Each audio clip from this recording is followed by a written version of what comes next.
There comes a moment in every person's life when the world stops lying to you.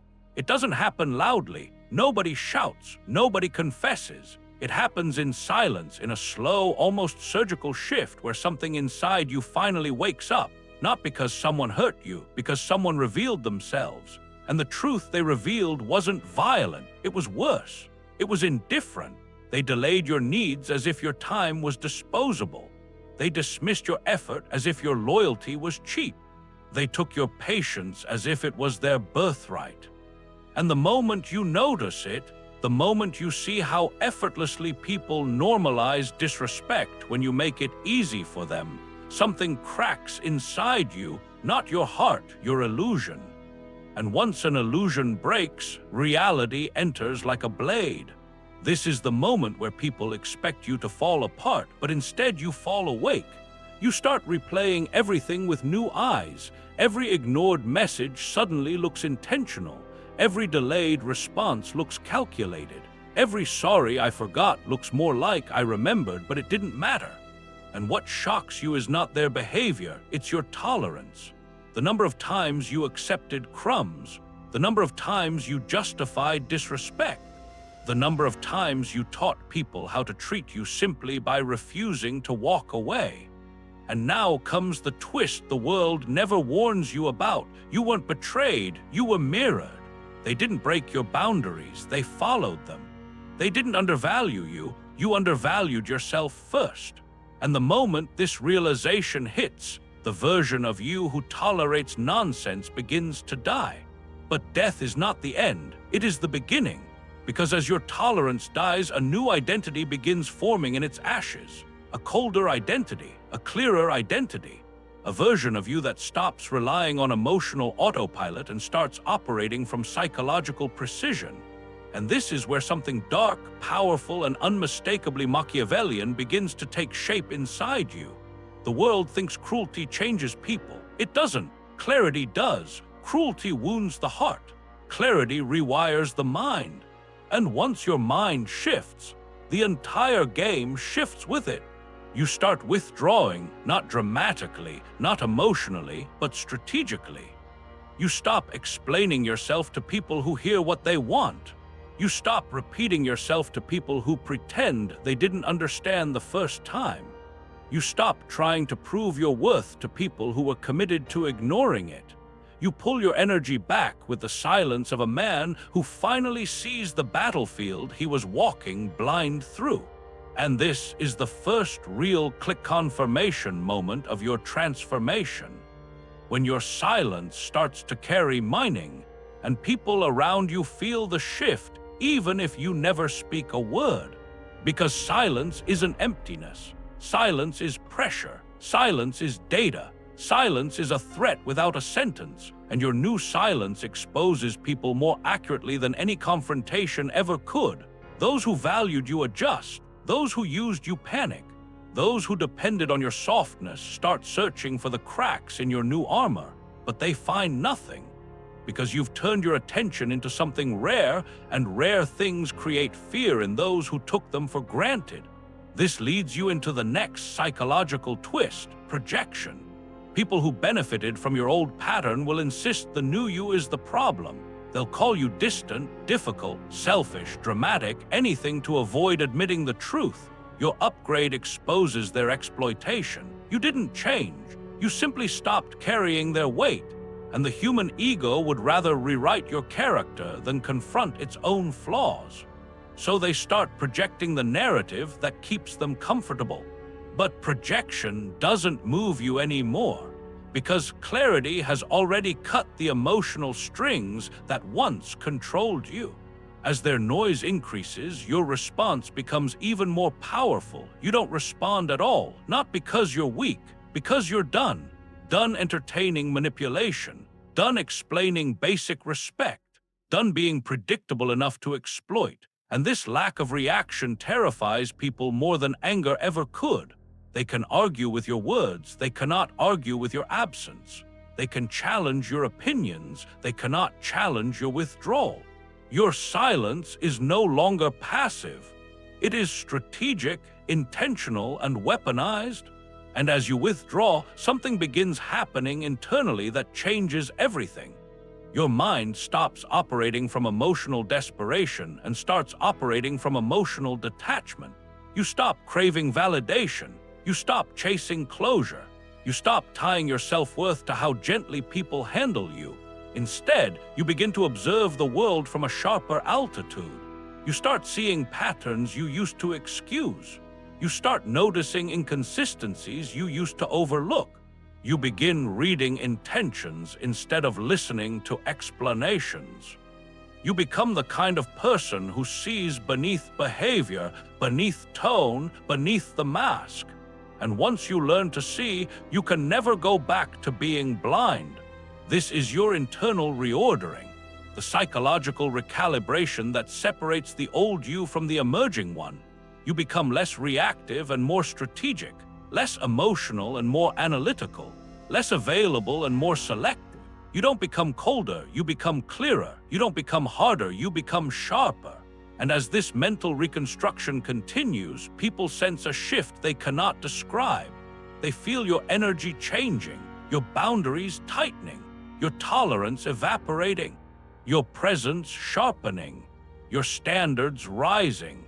And this confuses them because they were never meant to know the truth behind your transformation. You finally saw the truth of their intentions. This is the point where you officially stop being someone who absorbs people's behavior and becomes someone who analyzes it. The prey becomes the observer. The giver becomes the evaluator. The predictable becomes the unreadable. And now you enter the next phase, social rebalancing. The stage where your new energy causes people to sort themselves. The ones who were using you begin to fade, quietly, cowardly, exactly the way they treated you. They don't say goodbye because they were never truly attached to you, only attached to what you provided. But the ones who genuinely cared, they adjust to your new boundaries. They don't panic, they respect. They don't guilt you, they communicate. They don't demand the old you, they adapt to the real you. And this is where the first major cut happens, not to them, but to you. Because you realize the people you're losing were never yours, they were placeholders. And the people who remain are the ones who were meant to walk with the upgraded version of you. But you don't chase, you don't cling, you don't negotiate. You walk forward with the quiet confidence of someone who finally understands that losing access to you is not a punishment, it is a consequence. This takes you into the phase most people never reach, the absence effect. You stop offering your presence to those who misused it. You stop being the emotional support line for people who disappear when you break. You stop showing up for people who leave you on read when you need them. And the moment your availability stops, your value multiplies, because absence is not emptiness, it is measurement. It reveals who cares, who notices, who reaches out, who respects, who panics, who vanishes, who returns. And suddenly, you start seeing people's true loyalty with brutal clarity. Your absence also reveals something deeper. The old you wasn't weak, he was generous. The old you wasn't naive, he was hopeful. The old you wasn't blind, he was compassionate. But compassion without boundaries is self-destruction. And you're done destroying yourself for people who don't know what to do with someone like you. Now something shifts. Your identity stops orbiting other people's needs and starts orbiting your own. You develop what psychologists call internal authority, the ability to trust your judgment without external permission. And once this switch flips, you stop reacting and start governing. You stop pleading for clarity and become clarity. You stop waiting for respect and start demanding it through your presence alone.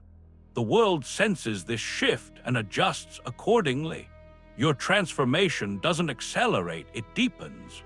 It roots itself into your psychology until the way you think, respond, and move becomes fundamentally different. You begin to notice that you're no longer operating from emotion, you're operating from awareness. Awareness of patterns, of intentions, of energy shifts, of subtle disrespect disguised as jokes, of delayed responses disguised as being busy. of inconsistent effort disguised as "I forgot." You see everything with a precision you never had before, and this precision isn't painful, it's empowering. Because once you see the truth of people, you no longer negotiate with their illusions. Something else begins happening. The world starts to reorganize around your new identity. Not because you demand it, but because people intuitively sense when someone stops being available for nonsense. They sense when someone becomes psychologically fortified. They sense when someone carries themselves like a person with internal authority instead of emotional dependence. And people respond to that differently. They approach differently, speak differently, behave differently. Because they feel the shift before they understand it. This shift leads you into the next evolution of your transformation, strategic distance. This is not emotional withdrawal, it's emotional filtration. You don't pull away from everyone, you pull away from those who drain the clarity you fought to build. You stop giving immediate access to people who never earned long-term presence. You stop offering explanations to people who don't listen. You stop performing emotional labor for people who refuse to handle their own. You start valuing your time as if it's currency. Because now you finally understand that it is. And the moment your time gains value, you experience the first major ripple effect. People begin reacting to your scarcity. Your availability, once taken for granted, now becomes something people feel slipping through their fingers if they don't handle it correctly. They no longer assume you'll respond instantly. They no longer assume you'll fix everything. They no longer assume you'll carry the emotional weight they drop. They no longer assume you will always say yes. This psychological scarcity forces them to do something profound. They reflect. Reflection is rare in most people. They don't reflect unless they're confronted with loss.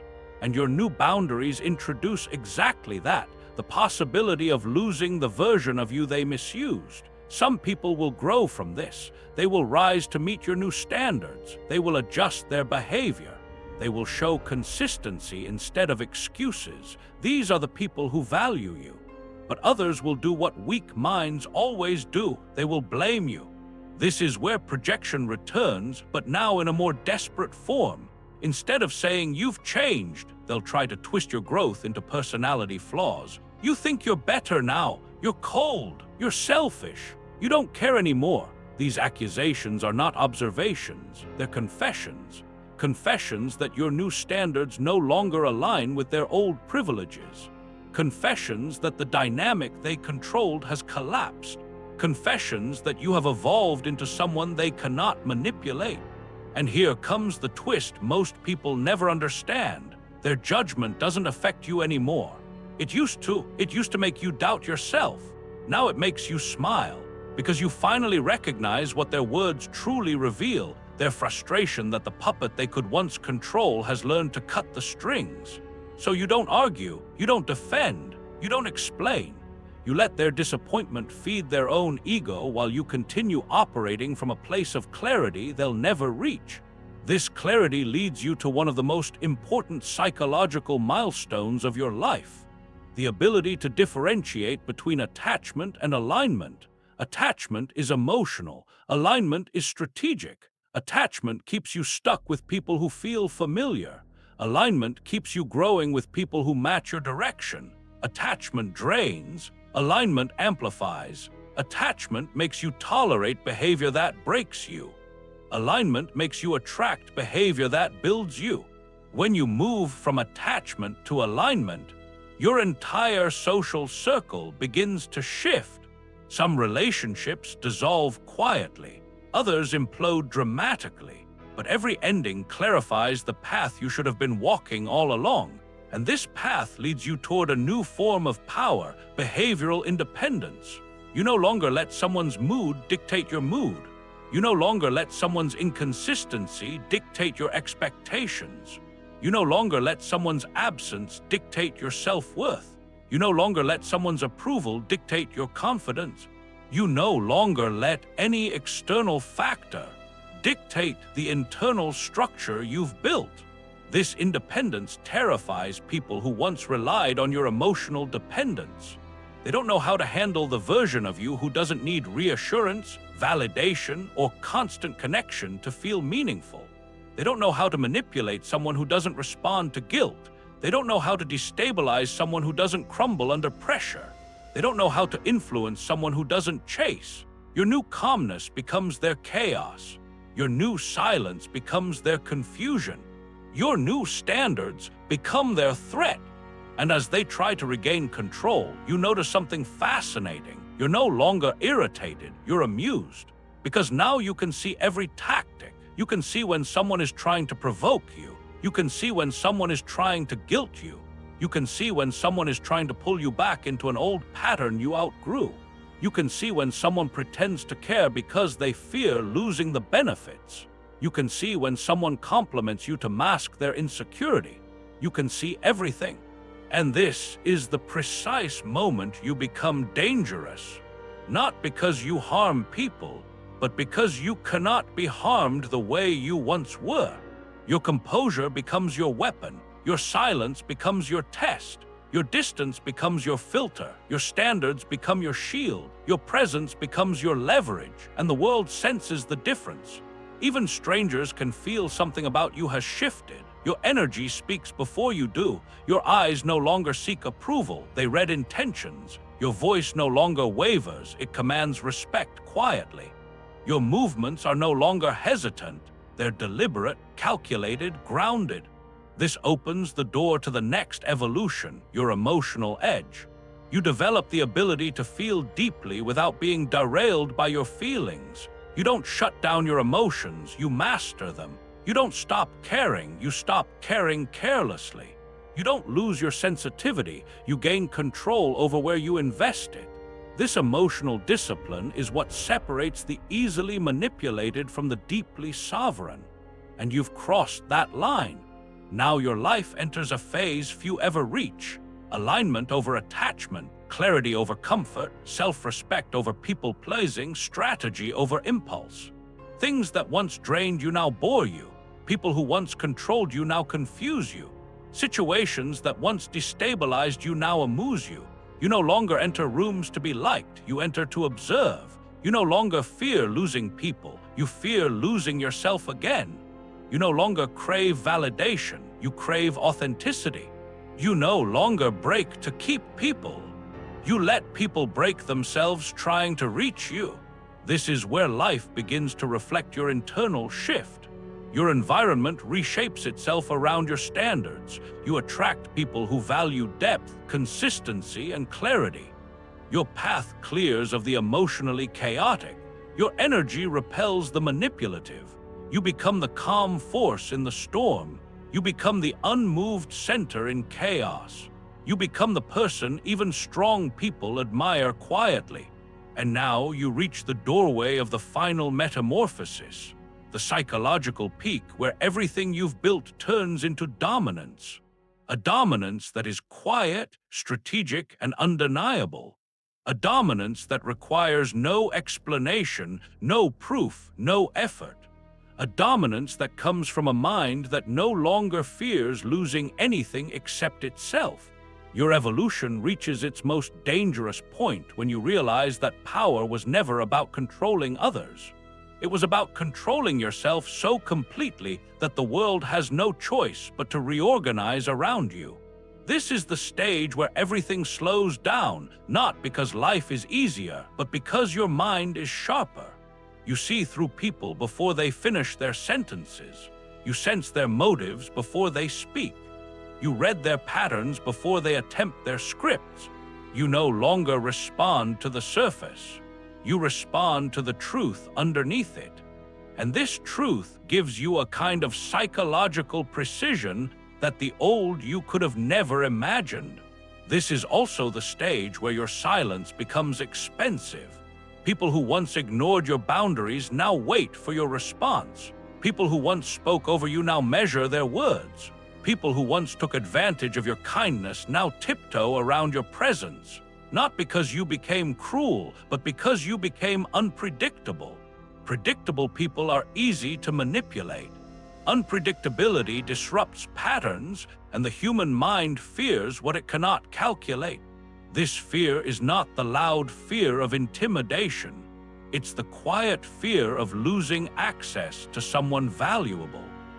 And the moment people sense that you're no longer emotionally available to be controlled, their entire strategy changes. Your new behavior confuses the unstable. You don't react, you don't explain, you don't justify, you don't respond to emotional traps, you don't fall for urgency, you don't entertain disrespect, you don't chase clarification from people who communicated in chaos. You simply remove yourself, not dramatically, not loudly, strategically, cleanly, calmly. This clean detachment becomes your signature. It's what separates you from the emotional noise of the world. And every time you choose to detach instead of react, you reclaim power from every direction. The version of you who absorbed emotional chaos has vanished. The version of you who tolerated half-effort is gone. The version of you who waited for people to change has dissolved.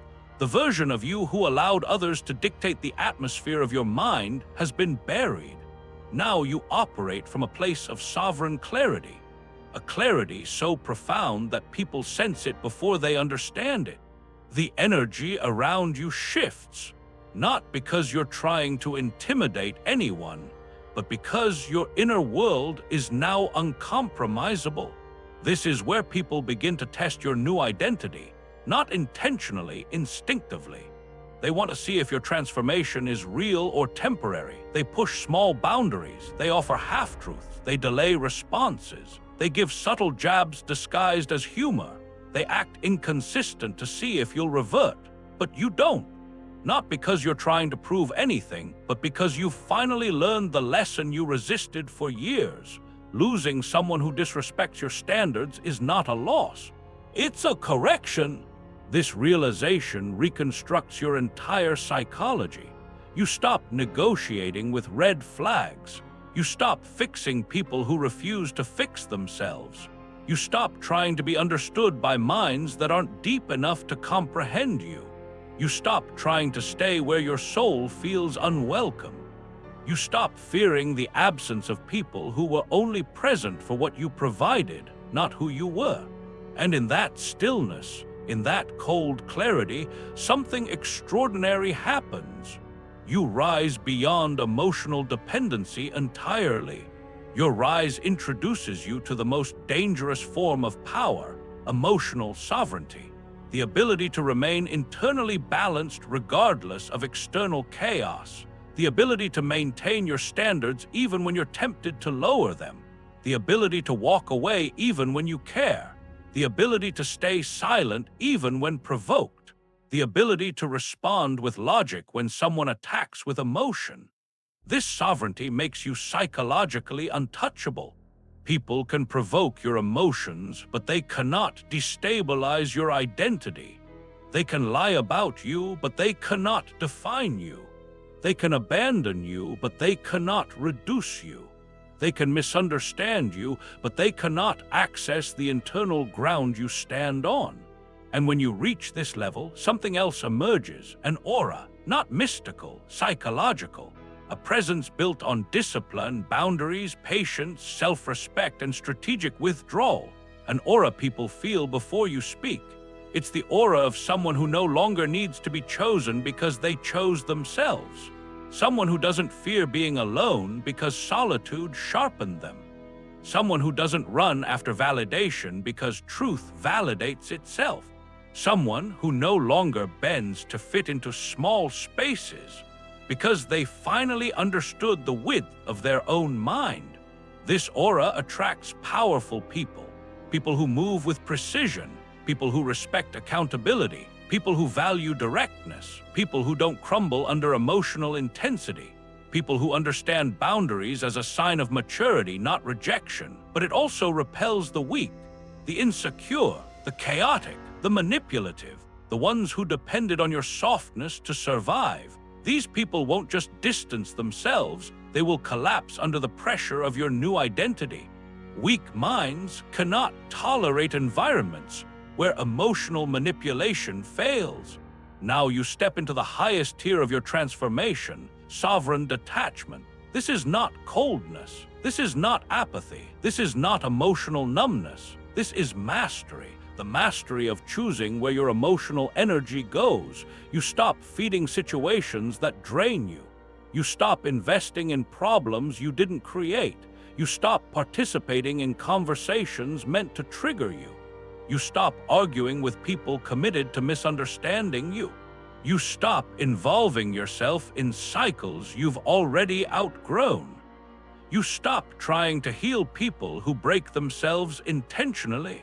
And when you stop feeding the unnecessary, the necessary expands. Your self-respect deepens, your emotional stamina strengthens, your perception sharpens, your intuition becomes lethal. You start noticing microaggressions before they escalate. You start detecting manipulative patterns in seconds. You start predicting outcomes before they unfold. You start identifying weak minds at the first sign of inconsistency. You start distinguishing between genuine care and strategic flattery. You start recognizing which people elevate you and which people erode you. The world no longer confuses you. It reveals itself, not through words, but through behavioral patterns. Patterns that were always obvious, but your old emotional fog kept them hidden. Now that the fog is gone, the truth is visible everywhere. And this truth leads you toward the final form of psychological power, environment control. This is where your life stops being reactive and becomes intentional. You choose who enters your world. You choose what energies you tolerate. You choose what standards govern your relationships. You choose what behavior gets access to your time. You choose what environments your mind is exposed to. You choose who you allow to influence your emotions. This control is not oppressive, it's protective. A strong mind requires a stable environment. A stable environment requires strong boundaries. Strong boundaries require consistent enforcement. And consistent enforcement requires the ability to walk away without hesitation. You have developed all of these. The version of you who tolerated everything has died. The version of you who chooses nothing but alignment has risen. And now, at the peak of your evolution, the world will label you as many things: cold, detached, intimidating, emotionless, distant. But these labels come from people who benefited from your lack of boundaries. People who are uncomfortable around someone who can no longer be manipulated. People who fear the version of you who sees through their intentions. People who relied on your softness as their strategy. Their discomfort is not a sign that you changed incorrectly. It is a sign that you finally changed correctly. This brings you to the final truth of your transformation, the truth Machiavelli buried in every principle he wrote. A sovereign mind is the most dangerous force in the world, not because it dominates others, but because it cannot be dominated. Not because it destroys others, but because it refuses to destroy itself for others. Not because it is cold, but because it is controlled. Not because it is emotionless, but because it is emotionally disciplined. This discipline becomes your identity. This identity becomes your armor. This armor becomes your advantage. And this advantage becomes the silent power that follows you everywhere. You don't need to announce it. You don't need to perform it. You don't need to justify it. Power that is real never speaks loudly. It simply exists and the world bends around it. You are no longer who you were. You are no longer prey. You are no longer controlled by expectations, by inconsistency, by emotional traps, by fear of loss, by attachment to chaos. You have stepped into a level of sovereignty most never reach. A level where silence is strategy, detachment is clarity, patience is leverage, self-respect is currency, and your presence carries the weight of someone who rebuilt themselves without applause, without permission, without guidance, without validation. This is not just transformation. This is ascension. This is rebirth. This is psychological leadership. This is the mind of someone who cannot be bent, bought, broken, or controlled. This is the other side